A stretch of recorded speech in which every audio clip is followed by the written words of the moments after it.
फिर आपका स्वागत है आपके यूट्यूब चैनल ऑनलाइन स्टडी में। जैसा कि आपको पता है कि जो आपकी एग्ज़ाम है बीएसएफ आरओ एंड आरएम की वो काफ़ी नज़दीक आ गई है। यानी जो बीएसएफ आरओ एंड जो आरएम का जो पेपर होने वाला है वो आपका 20 नवंबर को इसका एग्ज़ाम होने वाला है, 20 नवंबर 2022 को। जिसमें जो फिजिक्स के क्वेश्चन पूछे जाते हैं वो कितने पूछे जाते हैं, 40 क्वेश्चन पूछे जाते हैं, 40 क्वेश्चन पूछे जाते हैं।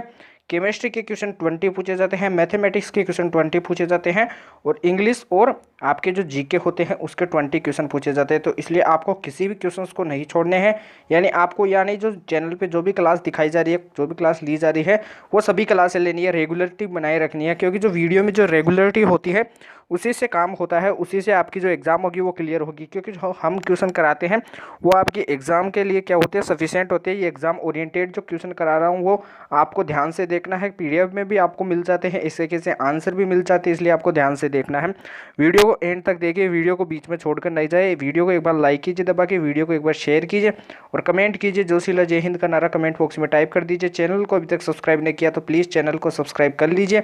टेलीग्राम चैनल हमारा ऑनलाइन स्टडी के नाम से, जिसका डिस्क्रिप्शन में आपको लिंक दिया हुआ है, तो उसे ज़रूर से जाके ज्वाइन कर लीजिए। क्योंकि वहाँ पे जो यहाँ के जो क्वेश्चन होते हैं या फिर जो हैंड राइटिंग नोट्स होते हैं उनकी पीडीएफ मिल जाती है आपको, और कुछ क्वेश्चन भी मिल जाते हैं, कुछ वीडियोज़ भी मिल जाते हैं जो आपके लिए मोस्ट इंपॉर्टेंट है।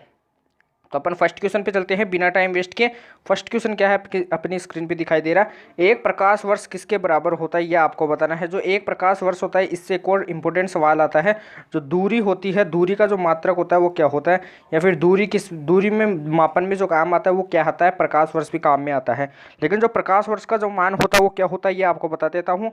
9.46 × 10⁻15 मीटर होता है। इसका जो राइट आंसर हो जाएगा वो क्या हो जाएगा, बी ऑप्शन हो जाएगा। नेक्स्ट क्वेश्चन की ओर चलते हैं। नेक्स्ट क्वेश्चन क्या है, 1 kgWT किसके बराबर होता है, ये आपको बताना है। अक्सर एग्जाम में आया हुआ क्वेश्चन है। जो 1 kgWT होता है वो किसके बराबर होता है, 9.8 न्यूटन के बराबर होता है।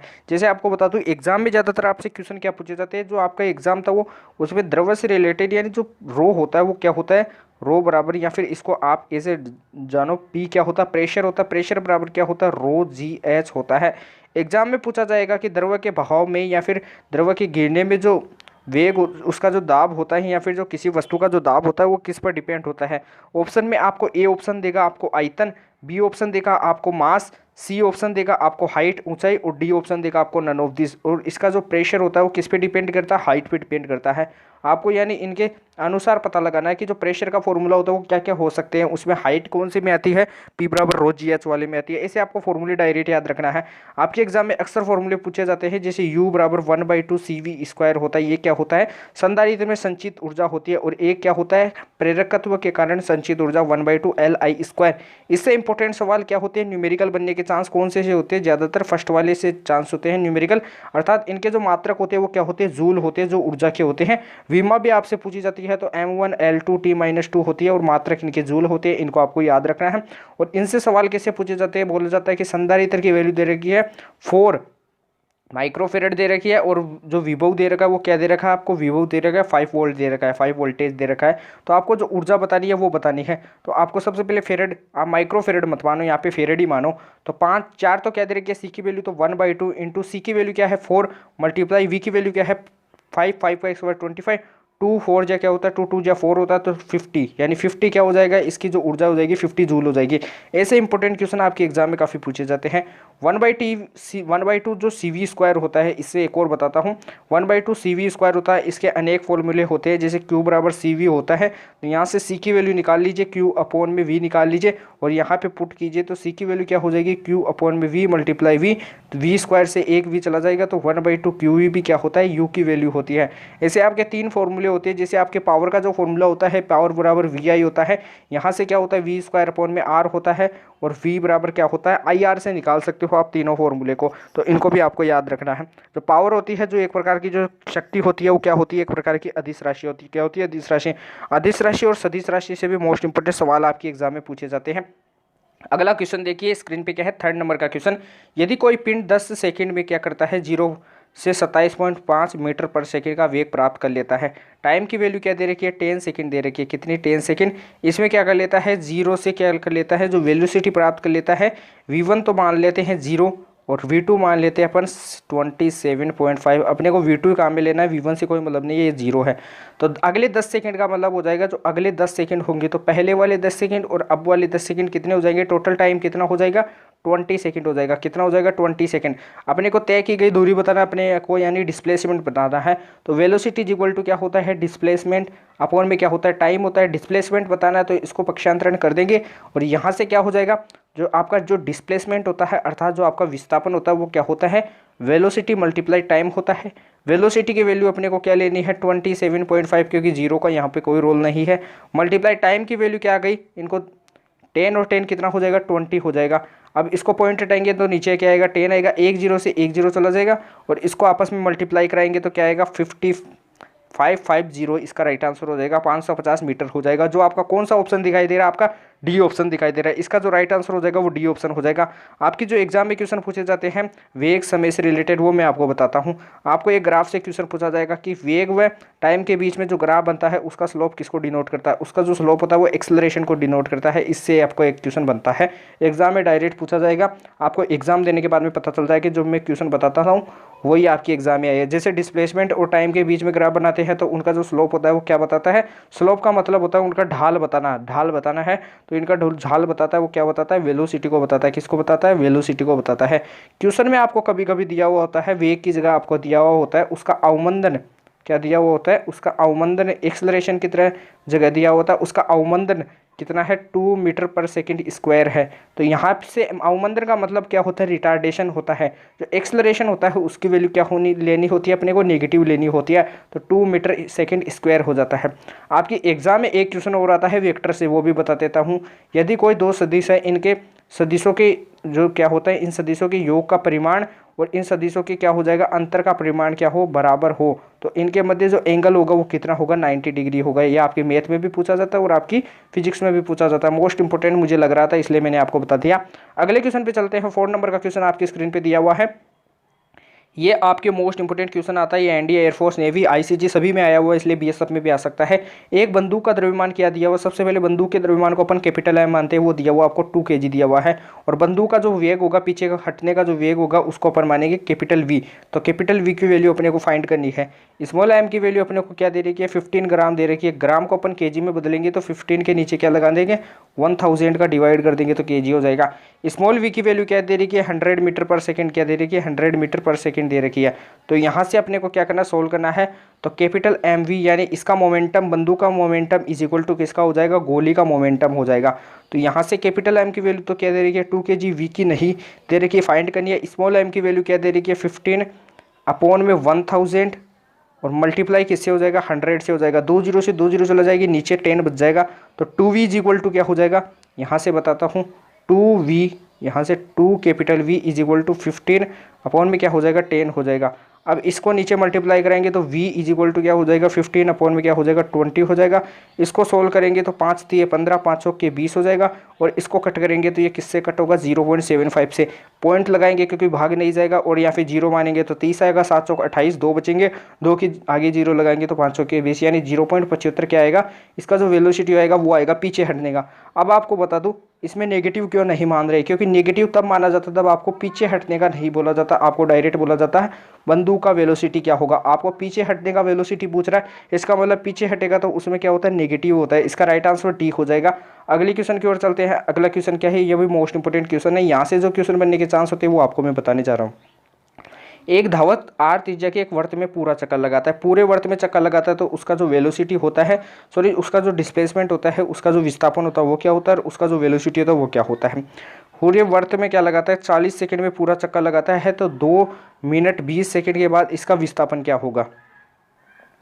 पूरे चक्कर लगाता है यानी 2 मिनट 20 सेकंड के बाद में इसका क्या बताना है, विस्थापन बताना है। तो अर्ध चक्कर की बात हो रही है, अर्ध चक्कर की बात हो रही है तो सबसे पहले अर्ध चक्कर में बताता हूँ जो इसका जो वेलोसिटी होता है, जो इसका जो क्या होता है, वेलोसिटी होता है, और इसका जो डिस्प्लेसमेंट होता है वो क्या होता है। वेलोसिटी क्या होता है, डिस्प्लेसमेंट क्या होता है। डिस्प्लेसमेंट क्या हो जाएगा, यहाँ से यहाँ तक आर दूरी है, यहाँ से यहाँ तक आर दूरी है, तो कितना हो जाएगा, 2r हो जाएगा। यदि मैं पूरे चक्र की बात करता हूँ तो उसमें डिस्प्लेसमेंट क्या होता है, शून्य होता है। उसमें डिस्प्लेसमेंट क्या होता है, शून्य आता है। क्या आता है, शून्य आता है। और इसकी जो परिधि होती है, वृत्त की जो आधी परिधि होती है, अर्धवृत्त की जो परिधि होती है वो क्या होती है, पाई आर होती है। और पूरे वृत्त के लिए जो परिधि होती है वो क्या होती है, 2 पाई आर होती है। तो इसकी जो दूरी होगी, तय की गई दूरी होती है, वो 2 पाई आर और पाई आर होती है। ये भी आपको पता होना चाहिए। तो यहाँ से क्वेश्चन ऐसे बनता है कि 40 सेकंड में वो अपना क्या कर लेता है, पूर्ण चक्कर पूर्ण कर लेता है। तो 2 मिनट 20 सेकंड के बाद इसका विस्थापन क्या होगा, 40 सेकंड में तो क्या कर लेता है, यहाँ तक पूर्ण चक्कर पूरा कर लेता है। 2 मिनट 20 सेकंड के साथ बाद में जो वृत्त होगा वो अर्धवृत्त होगा। और अर्धवृत्त का अपन डिस्प्लेसमेंट जानते हैं क्या होता है, 2r होता है। इसका जो राइट आंसर हो जाएगा वो क्या हो जाएगा, 2r हो जाएगा। यहाँ से इंपॉर्टेंट क्वेश्चन क्या पूछे जाते हैं कि टाइम पीरियड क्या होता है, 2 पाई आर अपॉन में वी होता है। टाइम पीरियड क्या होता है, 2 पाई आर अपॉन में वी। इससे भी एग्जाम में काफ़ी क्वेश्चन पूछे जाते हैं। अगले क्वेश्चन की ओर चलते हैं। उससे पहले मैं आपसे पूछना चाहता हूँ कि गति के तीनों नियम क्या होते हैं। v बराबर u प्लस ए टी होता है। एक नियम ये होता है। एक क्या होता है, s is equal to u t plus का क्या होता है, हाफ ए टी स्क्वायर होता है। यू टी प्लस का हाफ ए टी स्क्वायर होता है। और एक क्या होता है आपका v स्क्वायर बराबर u square plus 2as। V square बराबर यू स्क्वायर प्लस का 2as होता है। ये भी होता है। तो इनमें दो मोस्ट इंपोर्टेंट आपके सवाल बनते हैं यहाँ से। और आपको कभी भी बोला जाता है कि उसका प्रारंभिक वेग या फिर उसे ऊपर से नीचे फेंका जाता है तो उसमें u की वैल्यू 0 लिखते हैं। क्वेश्चन में बोला जाएगा कि किसी वस्तु को ऊपर से नीचे फेंका जाता है तो u की वैल्यू 0 मानते हैं। आपसे क्वेश्चन पूछा जाता है कि एक बिल्डिंग दे रखी है, क्या दे रखी है, बिल्डिंग दे रखी है। इस पे से एक 50 kg का द्रव्यमान नीचे गिरा जाता है और एक 1000 kg का द्रव्यमान नीचे गिरा जाता है। तो आपको बताना है समान हाइट से, समान ऊंचाई से एक दो मास घेरे जाते हैं, दो द्रव्यमान के डिब्बे घेरे जाते हैं। एक द्रव्यमान का डिब्बा कितना दे रखा है, 50 kg का दे रखा है। और एक कितने का, 1000 kg का दे रखा है, 1000 kg का दे रखा है। सबसे पहले कौन सा गिरेगा आपको बताना है, भारी वाला गिरेगा, हल्के वाला गिरेगा, या फिर दोनों साथ गिरेगी, या फिर नन ऑफ दिस को ही नहीं। तो इसका राइट आंसर क्या हो जाएगा, जो एच होगी यानी हाइट सेम होती है तो जो मास क्या होता है, मास का कुछ रोल नहीं होता है। दोनों क्या होंगे, सेम अनुसार यानी सेम टाइम पर गिरेंगे, दोनों एक साथ गिरेंगे, क्या होंगे, जमीन पे एक साथ गिरेंगे। इसको आपको याद रखना है। जो क्वेश्चन है वो क्या है, दो एकांक सदिशों का परिणामी भी एकांक सदिश हो तो उनके बीच का कोण क्या होगा। यानी दो एकांक सदिश है, दो क्या है, एकांक सदिश है, उनका परिणामी भी क्या होना चाहिए, एकांक सदिश हो। तो उनका जो एंगल होता है वो डायरेक्ट आपको पता होना चाहिए, क्या होता है, 120 डिग्री होता है। क्या होता है, 120 डिग्री। इसको पता रखना है आपको एग्जाम में क्या पूछा जाता है, आपको जैसे पूछा जाता है कि एफ वेक्टर दे रखा है आपको 3i cap plus 2j cap और माइनस ऑफ के केप। और आपको बोल देगा कि एस वेक्टर क्या दे रखा है आपको 2j cap plus 2i cap plus 3j cap और minus plus k cap plus 2k cap. तो यहाँ से बोलेगा कि आपको W वेक्टर बताना है, आपको W बताना है। तो W क्या होगा, जो W क्या होती है, एक प्रकार की स्केलर क्वांटिटी होती है। तो इस पर क्या नहीं आता है, वेक्टर नहीं आता है। तो F वेक्टर डॉट अपन क्या कर देंगे, S वेक्टर कर देंगे। इनका डॉट करते हैं तो सबसे पहले आपको बता दूं I cap dot I cap क्या होता है, 1 होता है। J cap dot J cap क्या होता है, 1 होता है। और के केप डॉट के केप क्या होता है, 1 होता है। इनका जो डॉट करेंगे तो इनको डायरेक्ट मल्टीप्लाई करा देंगे। जैसे 2 को 3 से मल्टीप्लाई कराएंगे तो क्या होगा, 6। और अब 3 को 2 से मल्टीप्लाई कराएंगे तो 6 होगा। और प्लस 2 को -1 से, यानी जो के का गुणांक है -1 है, तो इससे मल्टीप्लाई कराएंगे तो -2 आएगा। तो 12 में से -2 यानी 12 में से 2 जाएंगे तो 10 आएगा। क्या आएगा, 10 आएगा। तो एग्जाम में आपसे क्वेश्चन ऐसे पूछा जाता है। आपसे एक क्वेश्चन और पूछा जाता है कि आपको दिया हुआ है, यहाँ पे दिया हुआ है आपको, जैसे आपको दिया हुआ है यहाँ पे फोर्स दिया हुआ है।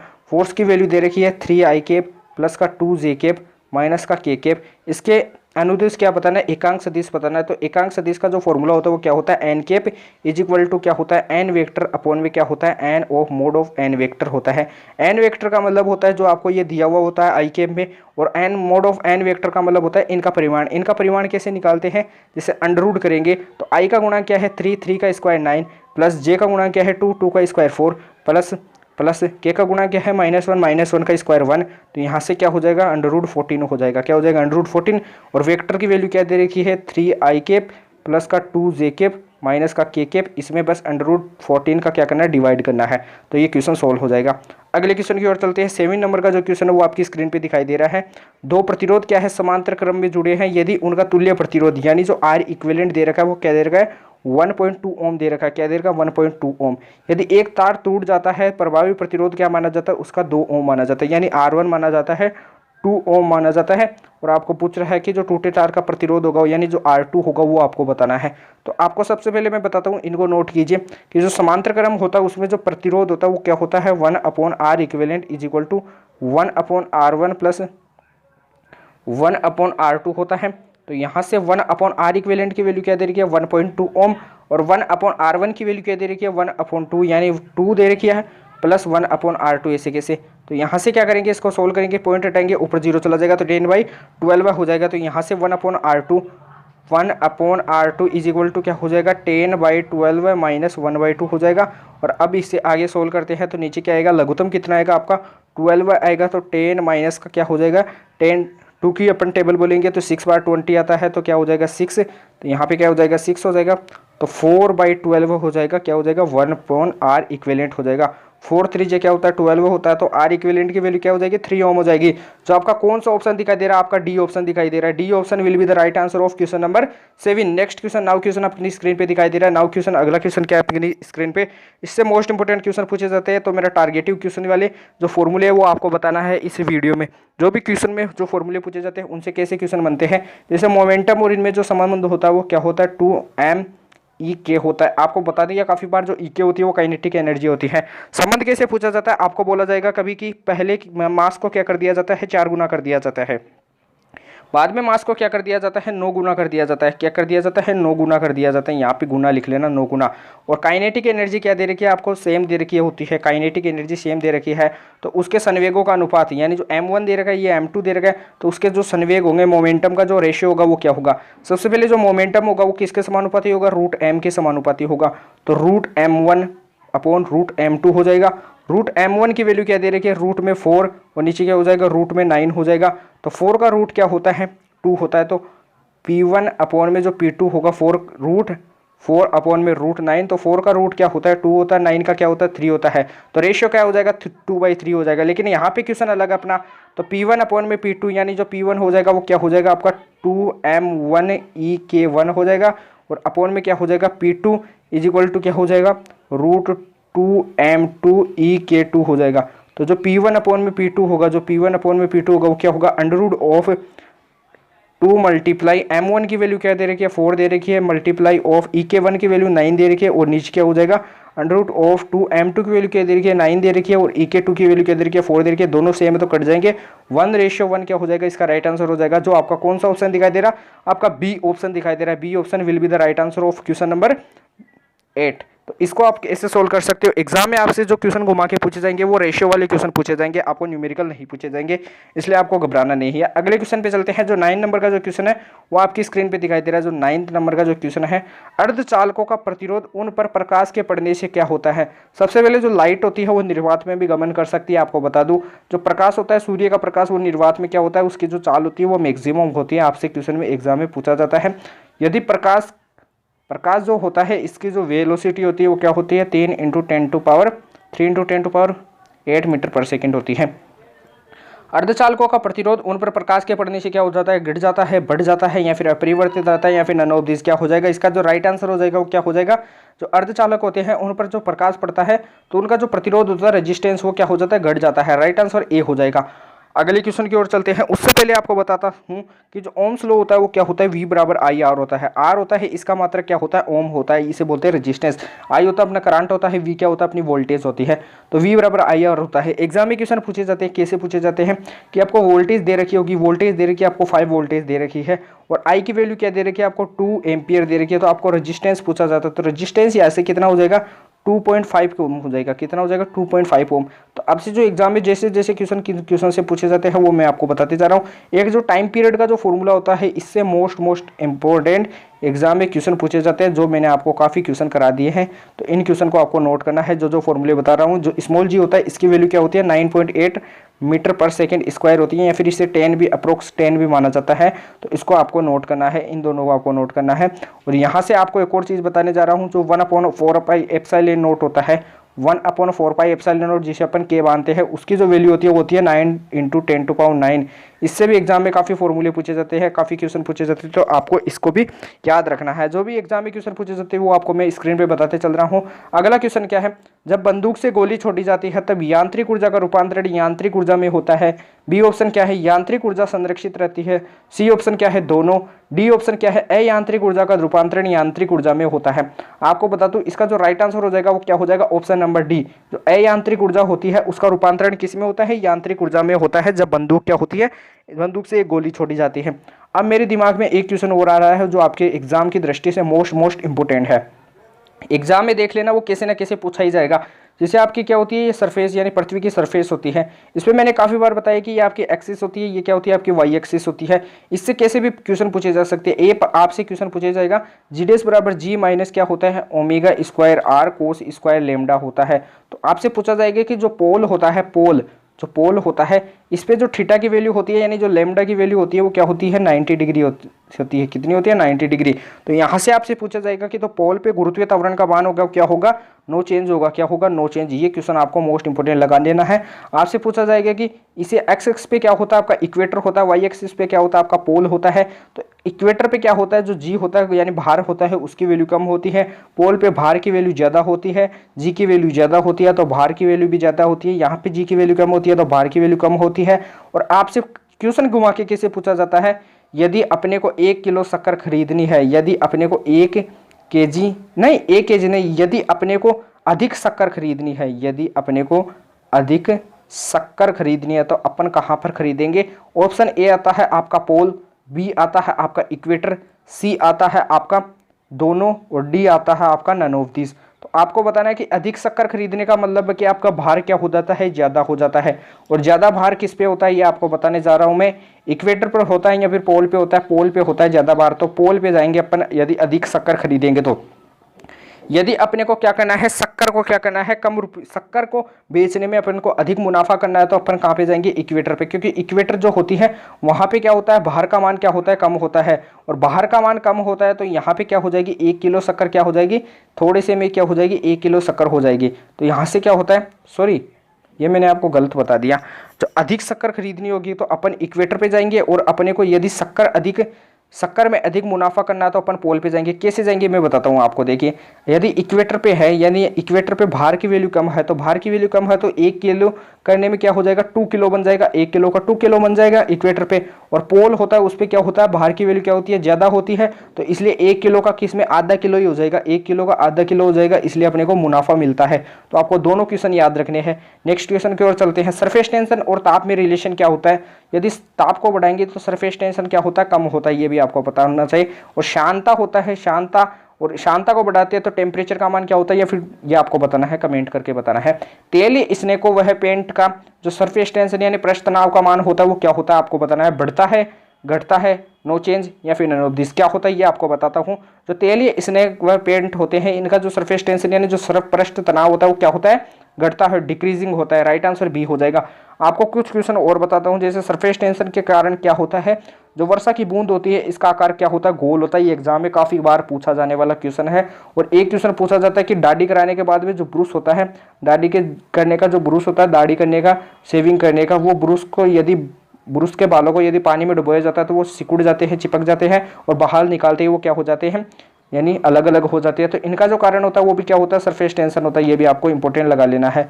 और सरफेस टेंशन क्या होता है, पृष्ठ तनाव होता है। जो इसका मात्रक होता है वो क्या होता है, न्यूटन अपॉन में मीटर होता है। इसका फॉर्मूला क्या होता है, फोर्स अपॉन में लेंथ होता है, बल बटे लंबाई होता है। इसको भी आपको नोट करना है। इसे कैपिटल डी से शो किया जाता है, इसको भी आपको नोट करना है। 12वें नंबर का क्वेश्चन आपकी स्क्रीन पे दिया हुआ है। यदि कोई लिफ्ट 20 मीटर के पर सेकंड के वेग से एक समान वेग से ऊपर की ओर फेंकी जाती है तो आपको पता है कि जो उसका एक्सेलरेशन होता है वो क्या होता है, 0 होता है। तो इसको आपको डायरेक्ट पता होना चाहिए। जो इसका आंसर क्या होना चाहिए, आपको डायरेक्ट पता, सी राइट आंसर हो जाएगा। नेक्स्ट क्वेश्चन की ओर चलते हैं। नेक्स्ट क्वेश्चन क्या है, आपका जो क्वेश्चन दिया हुआ है 13 नंबर का जो क्वेश्चन है वो आपकी स्क्रीन पे दिया हुआ है। सीमेन किसका मात्रक होता है, ये आपको बताना है। जो सीमेन होता है वो किसका मात्रक होता है, जो सीमेन होता है वो किसका मात्रक होता है, विद्युत चालकता का होता है, विद्युत प्रतिरोध का होता है, या फिर विद्युत चालकत्व का होता है, या फिर नन ऑफ दिस किसी का नहीं होता। ये किसका होता है, विद्युत चालकत्व का होता है। किसका होता है, विद्युत चालकत्व का जो मात्रक होता है वो क्या होता है, सीमेन होता है। इसको आपको नोट करना है।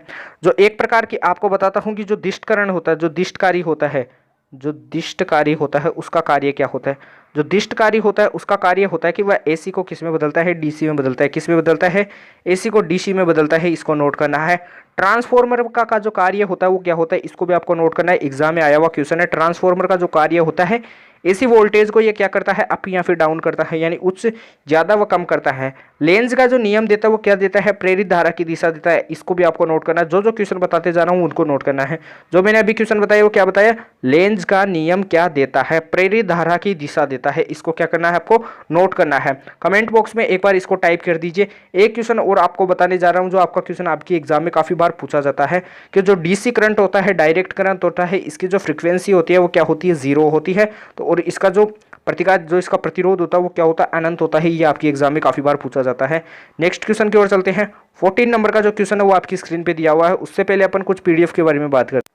देखिए आपकी स्क्रीन पे क्वेश्चन है, यांत्रिक ऊर्जा को विद्युत ऊर्जा में कौन बदलता है? ट्रांसफॉर्मर, डायनेमो, मोटर या फिर प्रेरण कुंडली? तो कौन बदलता है इसको? जो डायनेमो बदलता है। कौन बदलता है? डायनेमो। अगले क्वेश्चन पे चलते हैं। ये देखिए 8 नंबर का जो क्वेश्चन है वो आपकी स्क्रीन पे दिया हुआ है। यदि किसी डायनेमो के आर्मेचर की परिक्रमण चाल दोगुनी कर दी जाए तो प्रेरित विद्युत वाहक बल का मान क्या हो जाएगा? दोगुना हो जाता है। नेक्स्ट क्वेश्चन है, ट्रांसफॉर्मर एक युक्ति होती है जो एसी वोल्टेज को बढ़ाने या फिर घटाने का कार्य करती है। ट्रांसफॉर्मर में अपरिवर्तित रहने वाली राशि क्या है? धारा है। अगला क्वेश्चन देखिए, ये मोस्ट इंपोर्टेंट क्वेश्चन है आपकी स्क्रीन पे। अगला क्वेश्चन देखिए स्क्रीन पे दिया हुआ है, ट्रांसफॉर्मर किसके सिद्धांत पर कार्य करता है? अन्योन्य प्रेरणा के सिद्धांत पर। इसको मोस्ट इंपोर्टेंट लगा लीजिए, आपके एयरफोर्स में आया हुआ है।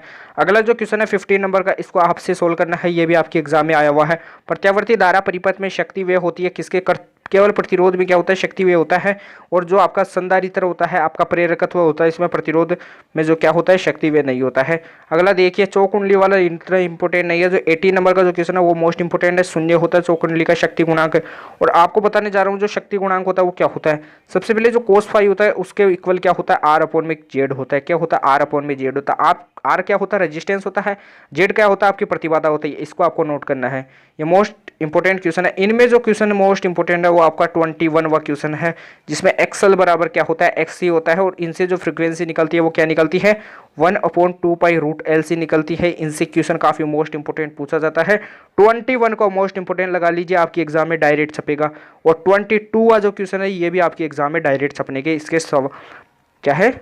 इनके दोनों के चांस है। तो 21 और 22 है, इनको टॉप मोस्ट लगा लीजिए। इनको मोस्ट करके जाइए। इनसे रिलेटेड कोई ना क्वेश्चन आपके एग्जाम में जरूर आएगा, तो इनको मोस्ट इंपोर्टेंट लगा लीजिए। बाकी सभी क्वेश्चन क्या है आपके लिए इतने मोस्ट इंपोर्टेंट नहीं है। अगले क्वेश्चन पे चलते हैं। क्वेश्चन देखिए, भीष्मित धातु के तार को चुंबकीय क्षेत्र में रखने पर उसका प्रतिरोध क्या हो जाता है? बढ़ जाता है, घट जाता है, या फिर दोनों, या फिर नन ऑफ दिस। विस्मित होता है, इसे BI से डिनोट किया जाता है। ये आपके अर्धचालक चालक वाला जो चैप्टर होता है उसमें काम में आता है। जैसे अपन अशुद्धि शुद्धि के बारे में बात करते हैं तो उसमें काम में आता है। तो इसका जो प्रतिरोध होता है वो क्या हो जाता है? बढ़ जाता है। जो इसका राइट आंसर हो जाएगा वो क्या हो जाएगा? ए ऑप्शन हो जाएगा। A option will be the right answer of question number 14। आपका जो क्वेश्चन है स्क्रीन पे दिया हुआ है, तो किरचॉफ का जो फर्स्ट लॉ होता है वो किस पे आधारित है? ये आपका क्वेश्चन बताना है कि जो किरचॉफ होता है इसका जो फर्स्ट लॉ होता है, किरचॉफ का फर्स्ट लॉ, किरचॉफ का जो फर्स्ट लॉ होता है वो किस पर आधारित है आपको बताना है। ये आवेश संरक्षण पे आधारित है, यानी जो आवेश होता है उसके, यानी जो आवेश के संरक्षण पे आधारित है। इसको मोस्ट इंपोर्टेंट लगाना है, एग्जाम में जरूर आपके पूछा जाएगा, ये मेरी गारंटी है। जो किरचॉफ का द्वितीय नियम होता है वो किसके संरक्षण पे आधारित है, ये भी आपको बताना है। जो किरचॉफ होता है उसका जो सेकेंड नियम होता है वो किसके नियम पर आधारित है? किरकॉफ। यहाँ पे किरकॉफ भी बोल सकते हैं या फिर किरचॉफ भी बोल सकते हैं। ये ऊर्जा संरक्षण के नियम पे आधारित है। किस पर? ऊर्जा संरक्षण के नियम पे आधारित है। इसको आपको नोट करना है। व्हीटस्टोन सेतु का उपयोग किसके लिए किया जाता है? प्रतिरोध मापने के लिए किया जाता है। जो आपने पढ़ा है, व्हीटस्टोन सेतु का प्रयोग किसके लिए किया जाता है? प्रतिरोध मापने के लिए किया जाता है। व्हीटस्टोन सेतु आपका कैसे बनता है? कुछ ऐसे से बनता है, या पतंग का टाइप में बनता है। इनके चारों जगहों पे क्या होता है? प्रतिरोध जुड़ा होता है। क्या होता है? प्रतिरोध। इनके बीच में IG धारा बहती है। क्या बहती है? IG, जिसका मान क्या होता है? 0 होता है गैलोमीटर में से। तो यहाँ पे जो प्रतिरोध होते हैं वो P होते हैं, Q होते हैं, और R होते हैं, और S होते हैं। इनका रेशियो समान होता है, P/Q इज इक्वल टू क्या होता है? R में S होता है। इनको आपको नोट करना है। यहाँ से भी एग्जाम में काफी क्वेश्चन पूछे जाते हैं, P/Q बराबर R में S से। अगले क्वेश्चन पे चलते हैं।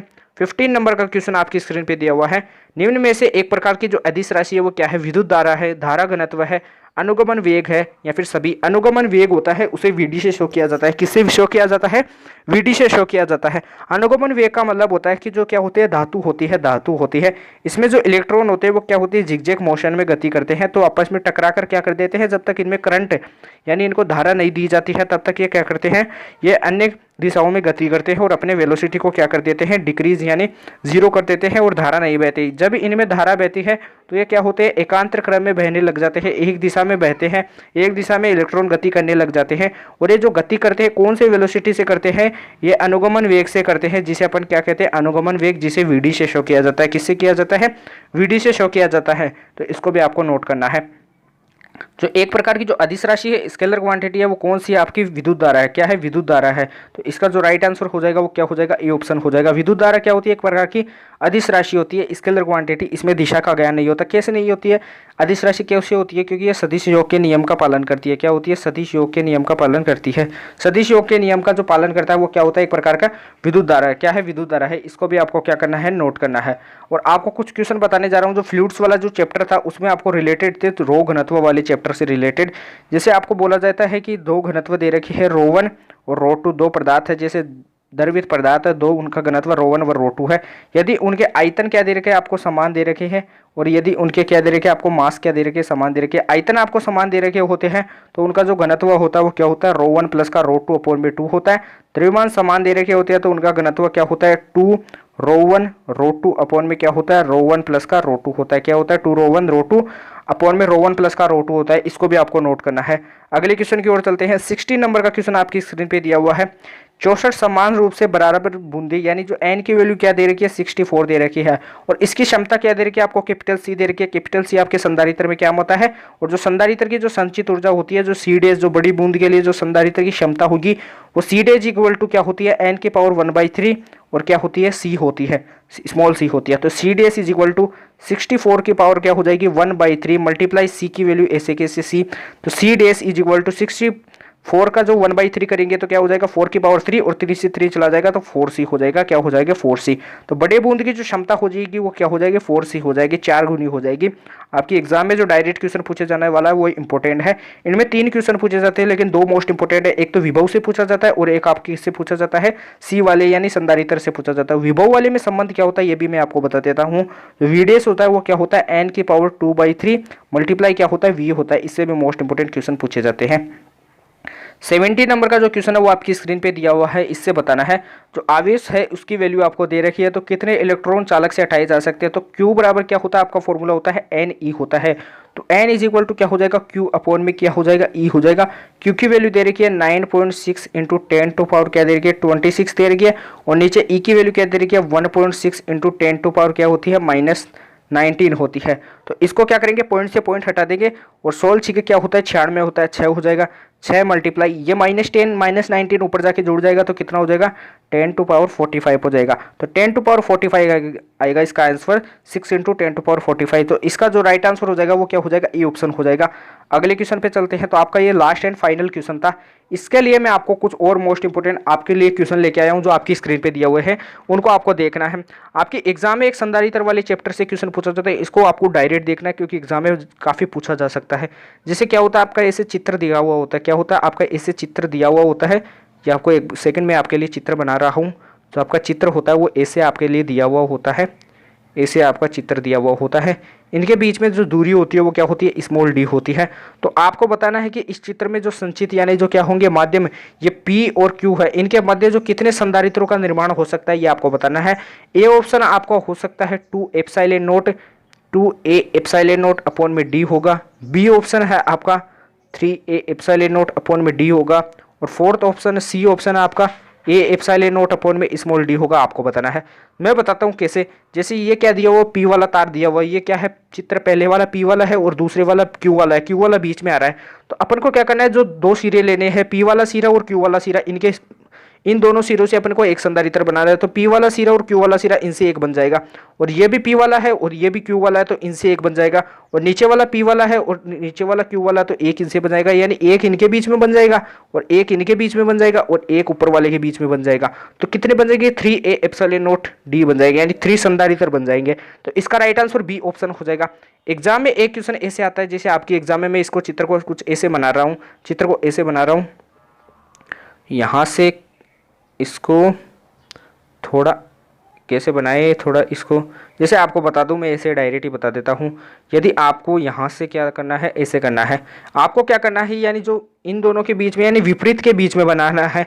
जैसे आपको जो इनके बीच में बोला जाता है कभी भी, यानी एक दूसरे के बीच में, जैसे मैं बोलूँ एक दूसरे, एक चित्र ही आपको एक चित्र दिखाई दे रहा है, तो इनमें बताना है, एक में बताना है, तो इन दोनों के बीच में यानी एक चित्र के जो बीच वाले दो बिंदु ये होते हैं, दो रेखा, इनके मध्य कोई भी संधारित्र नहीं बना जाता है। दोनों चित्र बनाने होंगे तभी आपका संधारित्र होगा, उसकी वैल्यू निकलेंगी। और जो संधारित्र होता है, जो इसमें क्या होता है, प्रतिरोध का उल्टा काम होता है। जैसे प्रतिरोध का जो समांतर क्रम होता है वो क्या होता है, इसमें क्या होता है, श्रेणी क्रम होता है, ऐसे इसमें काम होता है। आपको कुछ क्वेश्चन और बताने जा रहा हूं। जैसे आपका जो विभव होता है उसका जो फॉर्मूला होता है वो क्या होता है, के क्यू अपॉन में आर होता है, और जो इलेक्ट्रिक फील्ड होता है उसका क्या होता है, के क्यू अपॉन में आर स्क्वायर होता है। यहां से अपन क्या करते हैं, आवेश को क्या मानते हैं, 4 कूलाम मानते हैं, और रेडियस को क्या मानते हैं, 2 मानते हैं। यहाँ पे भी ऐसे मानते हैं। तो विभव की वैल्यू बतानी है, तो के की वैल्यू क्या होती है, 9 × 10⁻9 होती है, मल्टीप्लाई क्यू की वैल्यू क्या दे रही है, 4, और रेडियस की वैल्यू 2 है, 2 2 जा 4 हो जाएगा, तो 18 मल्टीप्लाई क्या हो जाएगा, 10⁻9 हो जाएगा, क्या हो जाएगा, 10⁻9। तो विभव की वैल्यू ये आ जाएगी। इलेक्ट्रिक फील्ड की वैल्यू निकालनी है, तो ई ऐसे कैसे, 9 × 10⁻9, 9 × 10⁻9 मल्टीप्लाई आवेश की वैल्यू 2, आवेश की वैल्यू क्या दे रखी है, 4 दे रखी है, और रेडियस की वैल्यू 2 का स्क्वायर क्या हो जाएगा, 4 से 4 चला जाएगा।